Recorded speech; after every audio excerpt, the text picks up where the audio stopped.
Oh, this is funny. You guys literally, if you just finished the last video, I just started recording after finishing that video because I wanted to break this into 2 videos because it was becoming long-winded. So, my dream tractor that I have always wanted to work on and restore, I don't know why, even before like I even got into farming, there was just something about this tractor, I got a huge kick out of it. I always wanted one. And that's a FARMALL MD. And I'll explain here. Well, I'm a big fan of watching Pete, Just a Few Acres Farm. I take a lot of inspiration from the guy. And he did a restoration on a FARMALL MD and just learning how those work, how an engine can run on gasoline and switch to diesel. It amazes me. It is cool. I know and I found out the older McCormick's, they did it when I went to Red Power Roundup. I saw them do it. It was just cool. It was just cool. So I really want a gas diesel, a gazdiesel. Yeah, sure, grammar. A gas diesel. So I'm the kind of person, if I really want to do something, I make sure it happens. So I can almost guarantee you guys a FARMALL MD will be on the channel someday. I know finding parts for them is hard. I know it's expensive to do, but where there's a will, there's a way. So anyways, guys, let's continue on to the video and pick up where I left off. Last video, I'm going to start cleaning carburetors, and we're going to paint the exhaust intake manifold, and I'm going to also clean up some other components on this tractor as well. So where we last left off in the last video, I was just cleaning up all the carburetor components. I just did the needle and seat here. Tell me, does that look pointy enough to you? Oh, you probably can't see that well with the lens. I know I said I was going to get a rebuild kit for this, but honestly, I think I'm going to rock it. I think I was just being a little too uppity about it, for lack of better words. So we're just going to go around more of these parts here, hit them up with the old brush here, clean them up more, and then hit it with the wire brush, get them all dolled up. If I had some compressed air, I'd blow these out too, but well, I got the wood burner going right there, and I don't think atomized kerosene going in the air would be the smartest plan in the world, but I mean, I don't claim to be a genius or anything. Oh, and I just realized, I was telling you guys all about the FARMALL MD. I just always got a kick out of course. I mean, I explained that in great detail, but what really put the nail in the coffin was when I found out that actually my family had one. I'll insert a photo here. That is my uncle, or a great uncle, or honestly, I don't really know my resemblance to them too well. I just know I'm blood related to him. On a FARMALL MD, back when they were brand new, which is really sweet. So when my grandma sent me that photo, I was like, oh my gosh, we've had these in our family. I'm like, I gotta do it now. I gotta get an MD for sure. It's just such a cool tractor. I get such a kick at how they work, and I gotta make it happen. You know, if a Super MD pops up, I might be tempted, but I just kind of want an MD because that's what my family had, and that's what I really want. I know there's like the FARMALL 450s. I believe they're the same thing, very similar engine, or the same engine. But no, I gotta have an MD. That's just, I am dead set on it. It's gotta happen. It's gonna happen. It's just, when will it happen? I don't know. And on the topic here of story time, so the reason why, or I'll give you a little history on my family. I should really make a history video with my grandmother. Her father originally grew up on a farm. I'll try and insert a photo here if I can find one. And that farm, when he was growing up, they just had oxen and a plow, and their dad was very animal oriented, and this was like the 30s and 40s during the war. And he left the farm to go work on another farm in the Owatonna area. And in Owatonna there was this one prisoner of war camp, Owatonna, Minnesota, of course here, prisoner of war camp, and that's where a lot of the Germans were sent during the war.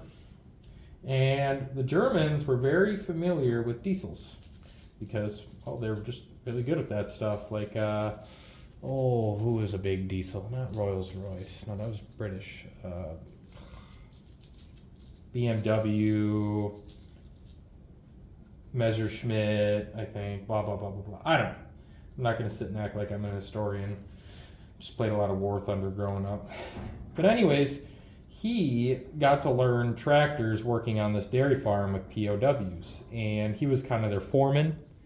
And what he would do, the Germans especially really liked them, because what he would do for them is he'd buy them some beer after they were done working, and a pack of cigarettes, and they really, really liked him, and they wanted to come back and be his hired man after the war, but he just bought the farm, and let me get into that. So that farm there that you guys see, that was his father's farm.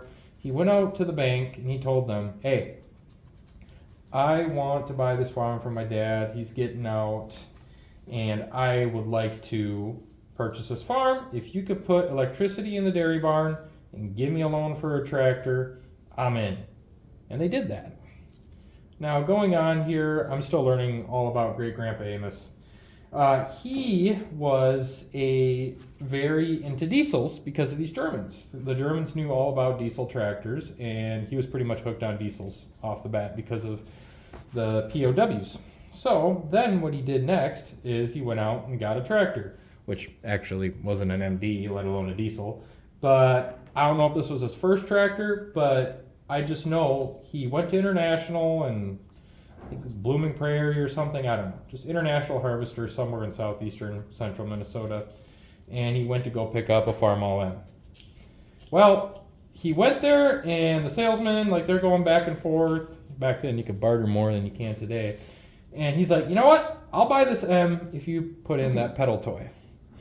And there was a little pedal toy, FARMALL M, and he wanted that for his son. And my grandma actually still has that today. And my grandpa, F20 grandpa, he actually got that restored and whatnot. So we still have that little pedal tractor to this day, which is pretty sweet. Oh, I'm wrong. This doesn't need a spring. It's just me talking and going.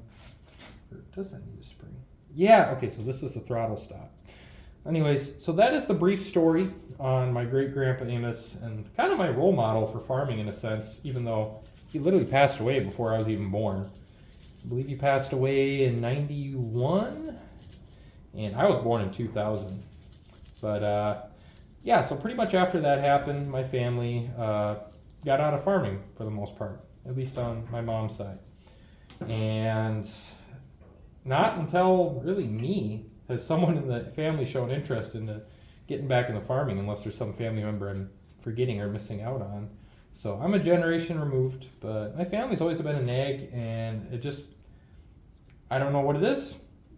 I got it in my gut, and I just kind of want to get into it. And by no means am I going to be, I plan on being a big farmer at all. It'll be more of a hobby farm, but I definitely would like to make a buck off of it and have a little bit of land. I always just knew, ever since I was a little kid, that I wanted to own land.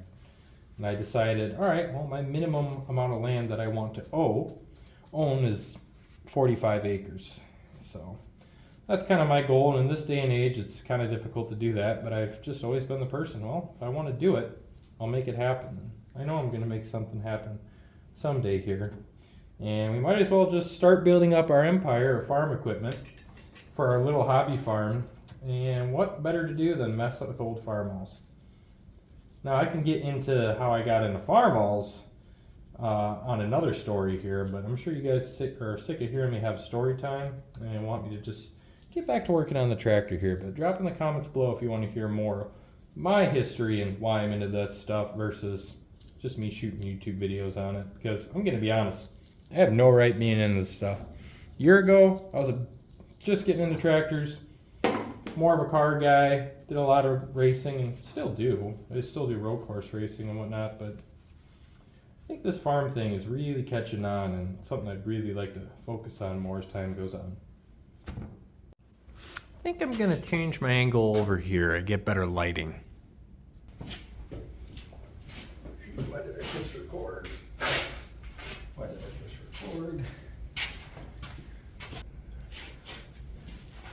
Now it's time for the big cojones, or at least the fun things to clean.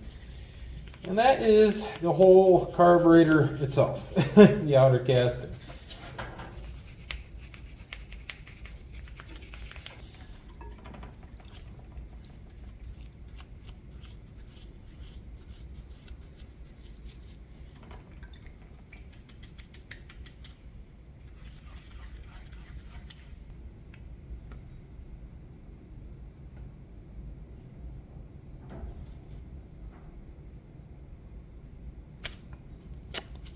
Might want to take that off with a wire wheel. Don't want to risk scratching it up with this sharp metal edge. There we have it. This is the lower, or I apologize, the upper part of the carburetor, the butterfly part. And I got her cleaned up pretty good. I'm pretty proud of this. Of course, there's some rusty spots you just can't really get to, but I scrubbed and scrubbed and scrubbed away. I think this is more just the dirty kerosene smearing on here, yeah. But she's pretty clean. Anyways, I'll pick up with the rest of this tomorrow. My goodness, I can't believe I almost forgot. Like, the one thing I was going to get done today. I almost forgot to do. I mean, what is overspray?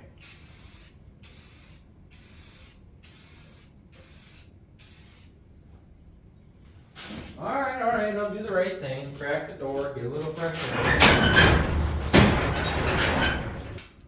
Plus, I'll be honest.